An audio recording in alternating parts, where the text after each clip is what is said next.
I want to say that I actually agree with your comments on biomedical research, especially. You actually agree? I do. Okay. I read Aerosmith, and I was really disturbed at how current it actually seemed in every way. Yeah.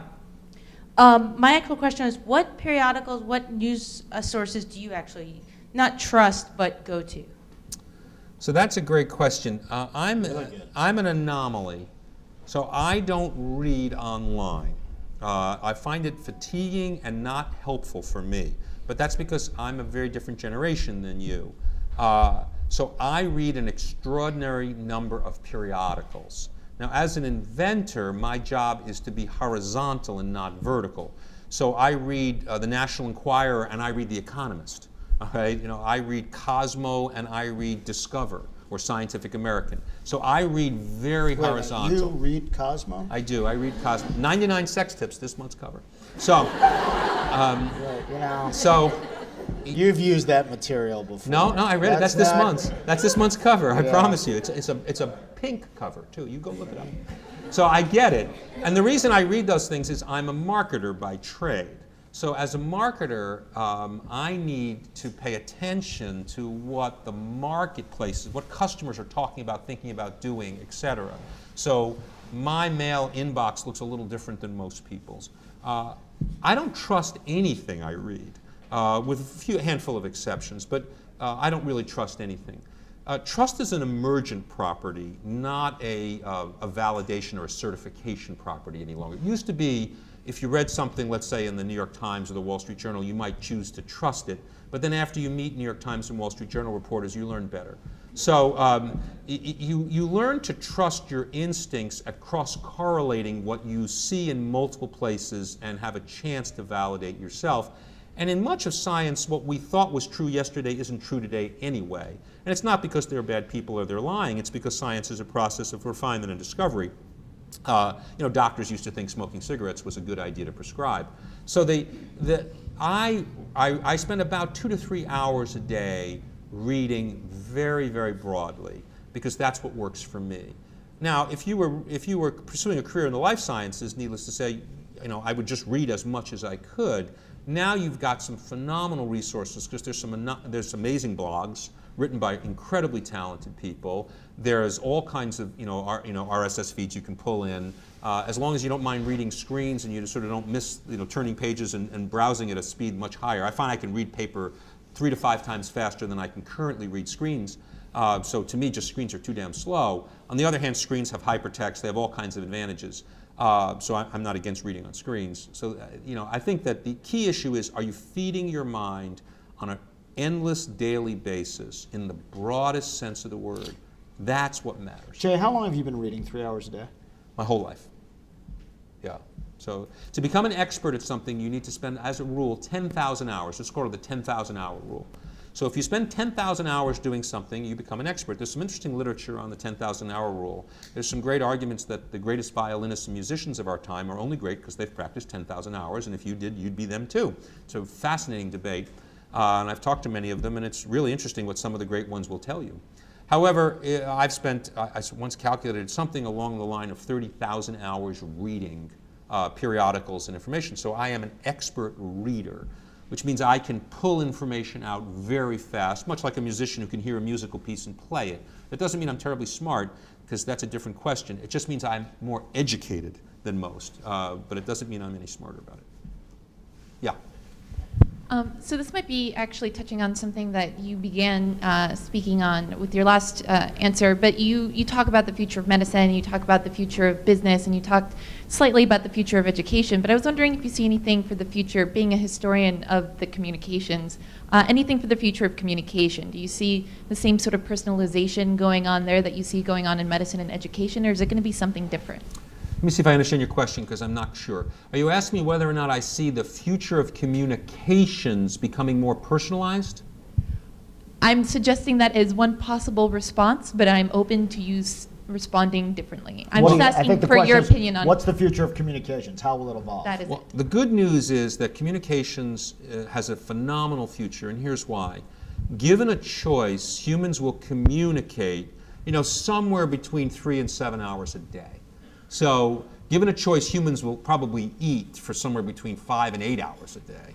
All right. So if you gave people unlimited food and That's there was a little low for me. yeah, for certain obese people it's a little low. Thanks. Okay, but Wow. we'll eat most of the day. I should have eased up on the patent discussion, I guess. No, you pays your money and you takes your chances, Aaron. Okay. so. Okay. So if you look at what happens, we're especially young women, interestingly, will communicate higher. So we're clearly wired as a species to communicate and on a high level, a high frequency level. And so the question is, what's the cost of communicating? Well, the cost of communicating is dropping. So it used to be the cost of communicating was fairly high. You had to actually go physically be with somebody, you had to talk, you had to spend time listening. Whereas now you can have a simultaneous text conversation with 8 different people, all the time asynchronously. So you're seeing that the ability to spend time communicating while you're eating, driving, anything but sleeping, I suspect, is infinite. And the success of things like social networks indicates the underconsumption of communication. That people will tweet, they will communicate. Given a chance to do it for free, they will do a lot more of it. So it's likely that communication, like food consumption, will continue to increase for 10 to 15 more years until it reaches a point where you are saturated. There's a question as to whether or not we will wire up and be always communicating with our cohort. So it's clear teen girls will do that continuously. So if you look at, we study teen girls quite a bit. Teen girls are at the leading edge of a lot of communication trends because they're willing to be always on all the time because there's some genetic predisposition that allows teen girls, well, teen boys don't even want to talk, they just grunt, right? Whereas teen girls, if they could be on all the time, would be. And they would wear it in their ears and they would just basically be on all the time, which leads to a likelihood of gestural interfaces in the near future, where you don't even know who's listening to this conversation, you'll just gesturally change it. Who's been keyed in, if you will. So I think it's a great future. If you look at consumption patterns, consumption is going to be up dramatically in the next 20 years. It's likelihood that consumption is going to be multitask, simultaneous, and our need to communicate is deeply hardwired in the genetic code of who we are. So it's not a fad. It's been around for a while. So I think this communication thing's here to stay. About the relationship between entrepreneurship and education. Steve Jobs, So the question is, what's the relationship between education and entrepreneurship? So if you're talking formal education, it's probably inversely correlated. So the more education you have, the less likely you are to be a successful entrepreneur. We stopped hiring MBAs at Walker Digital 8 to 10 years ago. It was too expensive to deprogram them. So we literally couldn't take the pain anymore. So if you believe you're an entrepreneur, then go out and build things, and you'll start to learn whether you are or aren't. If you want to be a corporate person, then go to school. The advantage of some types of education, if you want to access the capital markets and things like that, the fact is you don't need schooling to do that. You can learn more in a few hours of reading than you're ever going to learn in a classroom setting.